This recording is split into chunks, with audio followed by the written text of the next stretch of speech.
right, what's going on? 3 more preseason games to go, and then we're finally ready for the start of the regular season. What's happening? It's Pat Steinberg with you. FlamesNation live on a Sunday. Got Zach in with us first, Sasha, Dallas, and we've got Damien and plenty more with us on this Sunday afternoon. Comments, questions, as we've got lots to talk about after 5 preseason games are in the books. It's really all about these final 3 preseason games now. And as much as the first 5 games were important, there's no doubt about it, the next 3, as I said on the Flames Talk postgame show on Friday night, you've got, you know how in high school, like you do an entire semester of classwork and that's worth like 50% of your mark, and then one final exam in grade 12 is worth 50% of your mark. That's kind of what these last 3 games feel like. There's a lot to be figured out, and knowing the Flames have made a significant cut on this Sunday makes things that much more interesting. Get your questions, get your comments in. It's Pat Steinberg with you from Flames Talk on Sportsnet 960 The Fan here on FlamesNation Live, brought to you by DoorDash, where you need to go and download the app, create the account, and use the promo code FNLiveDD. Once you create the account and download the app, you use that promo code on your first order, and you're going to get 25% off and free delivery. Simple as that. Download the app, create the account, use the promo code FNLiveDD, and get 25% off your first order and free delivery. Pretty good situation. Let's start with the news of the day, as the Flames played their final preseason game on their final preseason game, with their most recent preseason game. They played that on Friday night. They lost to the Oilers 2-1. Then did not practice on Saturday, had a full off day on Saturday, practiced at the Scotiabank Saddledome on Sunday. Following that practice, they made a number of moves. Here's what we're talking about in terms of what happened. So they assigned that top group of players to the AHL Calgary Wranglers. All those players did not require waivers. And then the second group of players, including Matthew Phillips, ends up being put on waivers. And the most significant player put on waivers, without question, is Matt Phillips. The most significant player that is going down that does not require waivers, I think, is Jacob Pelche, no doubt about it. So that's the news of the day. I'll leave it up on the screen for a couple more seconds, just if you haven't seen it yet. But I don't think any of the other names are surprising. You know, Walker Dewar had a really good camp last year, but you know, it wasn't anything that jumped off the page this year. Klapka is a fascinating prospect, but not ready. Schwint, I thought, had a strong camp. I guess the most surprising one of all of them is Connor Zary, because I thought Zary had a really, really good camp. And I thought his preseason work was really, really strong. And so I thought there might be an opportunity for Connor Zary to stick around and maybe get a little bit of a longer look. You know, I'm not that surprised that Phillips is on waivers, not because I didn't think he had a good camp, not because I'm not a fan of the player, but just knowing that, you know, it didn't seem like he was going to be a guy on the opening day roster. And I'm not suggesting that I thought Zary was going to be on the opening day roster. I just thought that Zary had the opportunity to maybe go a little bit longer in camp and maybe be that guy that gets the late look, you know, gets 2 of the final 3 preseason games. I was actually pretty surprised that Zary was among those cuts. Not because I thought he was going to be on the opening day roster, but more because I thought you always get those 1 or 2 guys every year that end up getting that long look, right? And I thought that he might be one of those guys. Didn't end up going. And the thing that I guess makes it all make sense, even though I was a little surprised, is that Monday, October 3rd, is day 1 of Calgary Wranglers training camp. So they want to have as many people there as they possibly can to get a full camp in. So, Jordan asks, who am I most surprised was sent down? Without question, Zary's the guy for me. And so I was a little surprised at that. I thought he might stick around a little bit longer, knowing how good he'd been in the preseason and how strong he'd been throughout training camp. Zach talking about Pelche, among others, on waivers. I was not surprised that Pelche was one of those guys, because I can't really say that he had himself a super standout camp. It's not like he was bad, but if you're going to be on a team like the Flames, if you're going to make a team like the Flames this year in particular, you're going to have to stand out in a significant way. And if you're Phillips, if you're Pelche, you're going to have to be clearly better than somebody else. And I'm not sitting here saying that there are certain guys that have been so good amongst the veterans that they clearly have to step. Like it's not like even Cody Eakin or Sonny Milano, the two PTOs, have been so good. It's just that established NHLers usually get the benefit of the doubt, and established NHLers usually get a little bit more leeway or rope because of what they've done and because they know how to use the preseason and training camp to ramp themselves up for the regular season. So if you thought, one of the players that went down today had a better camp than somebody who's still there, it's not always done. In fact, rarely is it done just based on what you've seen through a week and a half at training camp. It's also done on, what that player has done in the past, and certain guys just have a little bit more equity built up because of what they've done in the past. And so for a Phillips or a Pelche or a Zary, they needed to be so much better than somebody else, or they had to stand out to such a degree that it was going to be clear they were going to stay. And the one guy that I thought might have done that was Zary, which is why I was a little surprised that he went down. Otherwise, the other ones, not that surprising. Somebody says, Dustin says, little surprised to see Klapka. I'm not, and that's not because I think that he had a bad camp. I thought he was one of the bigger standouts going all the way back to the Young Stars Classic in Penticton. I really like the whole idea of what Adam Klapka can be. The problem is that he needs some refining. And I think they would much rather have him start in the American League, play him down there for however long, and then when he's ready, you can bring him up. And the thing with Zary is that I thought he might get a longer look in camp, but the biggest thing with him is that Connor Zary needs to get a full season under his belt. He has never had a full professional season. He had last year, which was stunted and delayed, and he missed 12 weeks at the beginning of the season because of a high ankle sprain. So he needs to start a season with a team and play a lot from the beginning of the year.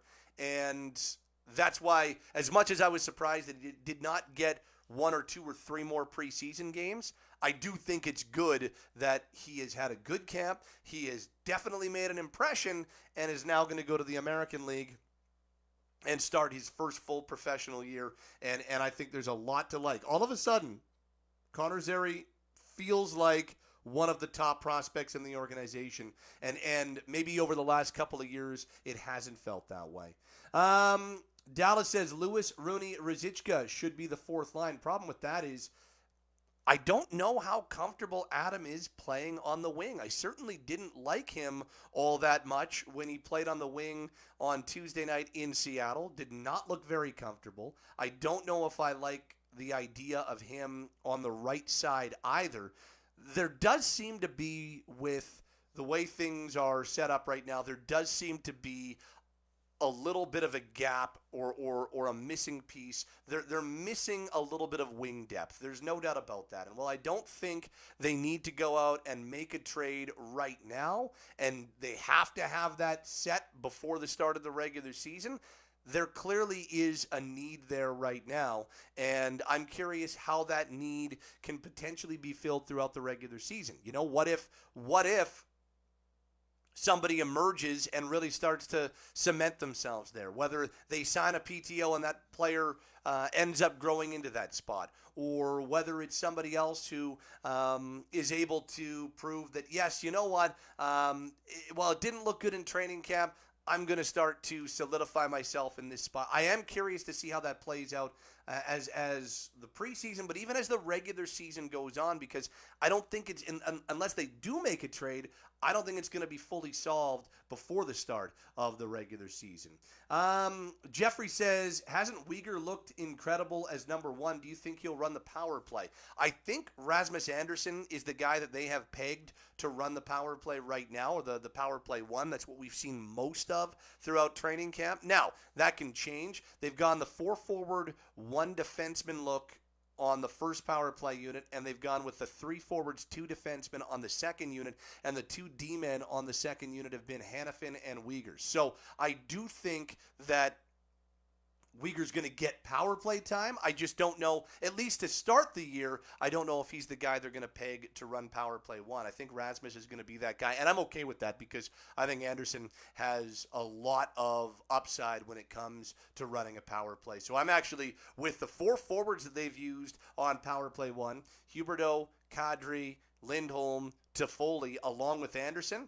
I think there is a lot to like there and a lot of good things that could come on that power play. We'll see, but I think Uyghur's looked great. And that game that he played on Wednesday against Edmonton, I thought Uyghur was one of the best players on the ice. This says, so who are the extra forwards right now? Ruzicka, Rooney, and who? Well, it depends how you want to look at extra forwards. Ruzicka, Milano, Rooney, Lewis, Lucic, Eakin would all be in that mix right now. So that would be the way that it looks right now in terms of who the extra forwards are. Just going to look at my notes to make sure that I get all of them for you. But in terms of the way that the extras or who would be in the mix, Richie, Ruzicka, Milano, Eakin, Lewis, Lucic, maybe Rooney. Those would be maybe the guys that you would put as extras, although I think Rooney is going to be an everyday guy and is going to be in the opening day lineup. So right now, they ran with 5 forward lines at practice on Sunday and 5 defense pairings. So they had 15 and 10 plus the 3 goalies. That's what they're working with right now. There's still 5 players at least that need to be cut. So there's still things that need to be evaluated, but those are the extra forwards. And in terms of young forwards, Ruzicka's really the guy that is left, and you're looking at the 2 PTOs in that market, in that conversation as well. Darcy says keep Milano, and Darcy, all I'd say is he's going to have to show a whole lot more for that to happen, I think. He has not jumped off the page really at any point. He has not been bad, but he hasn't been good necessarily. It hasn't been this resounding fit where you're like, oh boy, Sonny Milano is clearly a top 6 or a top 9 forward on this team. He's had some offensive moments, but hasn't been great. And I would like to at some point see him with some skilled players and maybe get a run on a Kadri line or get a run on the Lindholm line or something like that. I would like to see that at some point just because that's going to be the way that he fits best on this team, but we haven't seen that as of yet. So I'm not saying the Milano story is done or should be done. I'm just saying that as of right now, he admittedly has said so, he's going to have to up his game a little bit. Dustin says they badly need a right shot player. That's the only hole I see. And yes, I do think that there is that need right now. I just don't think they need to fill it immediately. Jordan says, do you see a defense prospect like Mackey, Valimaki, or maybe Stone being traded with a sweetener for a winger instead of using Milano? Again, could I see that at some point? Sure. I just don't know if it has to be before the start of the regular season. I'm not saying it won't be. I just don't if they don't do that, I don't think it means that they're not going to be. I don't think it means that they're going to be a bad team. I think that they'll be a good team even if they do not have a perfectly ideal roster to start the season. Peter wonders, will Toffoli be traded this year? I don't think so. I think that they're looking at Toffoli as their number 1 right wing, at least to start the year. We'll see how that plays out. But I do think there's some really nice potential of having Lindholm, Huberdeau, and then having Toffoli on the right side. So I don't think Toffoli is in the mix to be traded. They just acquired him, and I think they've got some really high hopes for him. And I think there's reason to be optimistic with Tyler Toffoli this year because he had a really good playoffs, and he's one of their best pure finishers.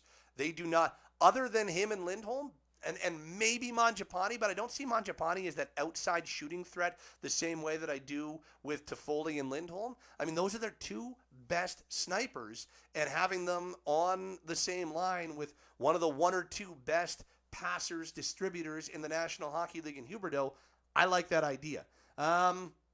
Eugene says, is Mackey the likely replacement for Shillington on opening night, assuming Shillington doesn't return soon? How concerned are we that Mackey could be grabbed off waivers?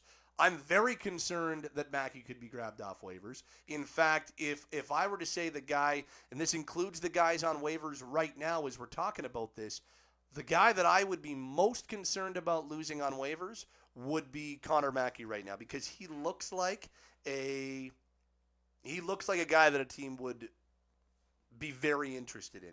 He's been strong throughout the preseason. He's got the pro experience right now. He looks like he's pounding on the door to be a full-time NHLer. So Eugene, if I were to guess right now, and there's still 3 preseason games to be played, not even if I were to guess, if I were to handicap it in my own rankings, I don't know how they're thinking, but I would have obviously the 5 that we know, and then the 2 that I would put on my roster to start the season, I would have probably Milosh and Mackey would be the 2 that make it on for me. As much as I like Stone, I think that you've got some other flexibility plays with Stone, and then you're not exposing Milosh and Mackey to waivers at this time. So that's kind of the way that I would go about it. And the only question is, how comfortable are they playing Mackey and Zadorov, for instance, on a D pairing? Maybe they put Mackey, Tanev, Zadorov, Uyghur. We saw Zadorov, Uyghur play really well together in Wednesday's game against Edmonton. They've got some options, but to answer your question, right now I think Mackey is trending towards that. At the very least, he's played well enough to put himself in that conversation. Travis wonders, Pat, what do you think the top 3 lines will look like to start the year? Well, I think that I think we know that, or at the very least, I think there's a very good chance that unless they completely fall off a cliff here and it becomes evident they don't work together, I think Lindholm, Huberdeau, and Toffoli will be a line. And honestly, I think the other 2, the top 2 and the other top 3 lines, so line 2 and line 3, if you want, the Backlund line and the Kadri line, I think that there's still a lot to be worked out. Does one of the PTOs make their way there? Is Dubé a better fit with Backlund Coleman? Or is he a better fit with Kadri Mangiapane? Dubé skated with Kadri and Mangiapane at Sunday practice. So where does Dubé fit best? And then where you find, I think Dubé might be the key in that regard. Okay, where does Dubé fit best? And then who fits in that other top 9 wing role is where it kind of, so I don't know if we can, my guess is that we're talking about the duo of Backlund and Coleman being together, but I think that winger is still, like Rooney was on their wing on Sunday, giving that a try. If I were to just guess, I'll say Dubé ends up with Kadri Mangiapane to start, and then you're looking for that one winger to fill out Backlund Coleman. That's just my guess as it stands right now. And that's why there's these 3 really important preseason games to come. Mike says, what about Poirier? Poirier's a really exciting player. There is a lot to like there. I don't think he's in the NHL mix to start the year. I think Poirier is going to be starting in the American Hockey League, but he did not go down on Sunday, so they want to give him a little bit of a longer look. But I don't think Poirier is going to start the season in the NHL. I will say this, Mike, that would be an unbelievable story that no one saw coming. I don't see that happening. They've got their NHL depth on the blue line is so strong to begin with, and I don't think Poirier is ahead of a guy, in my eyes anyway, based on what I've seen. I don't think Poirier is ahead of a guy like Mackey or a guy like Stone or a guy like Milosh. Really, really fun player, exciting player, and I think it's going to be a lot of fun in the American Hockey League this season. But I don't think he's ready to start the regular season on an NHL roster. Great stuff on the live chat as always, as Flames Nation Live, brought to you also as always by our friends at DoorDash. So here's the deal: go download the app, create the account, use the promo code FNLiveDD, and if you do that, you're getting 25% off your first order. So next up for the Flames is Monday night. They take on the Seattle Kraken Monday, then a home-and-home to finish the preseason, Wednesday in Winnipeg, Friday at home to the Jets. So 3 more games this preseason. Then Flames get a 6-day break, not a break, but a 6-day gap between games. They finish on Friday, and they start the regular season on Thursday, October 13th. So we're 11 days from the start of the regular season, and we're less than a week until the end of the preseason with still lots to determine. How are they going to determine their forwards? They've got 15 in camp right now. They've got a number of decisions to make on defense, and I think we know what the goaltending situation is going to be like. As much as Dustin Wolf is still with the team, I think that we know that Markstrom Vladar is going to be your goaltending pairing to start the year. So we'll talk to you at some point next week, either Tuesday or Thursday. We'll drop in and do a Flames Nation Live, get the latest as to what's happening in the preseason. For now, have yourself a wonderful rest of the weekend. Stay safe. Be kind to one another. Join us again on another Flames Nation Live. Enjoy the Flames and the Seattle Kraken on Monday. Listen to Flames Talk wherever you get your podcasts on Sportsnet 960 The Fan. It's been another edition of Flames Nation Live. Have a great rest of your weekend, everybody. Flames Nation Live, brought to you as always by our friends at DoorDash.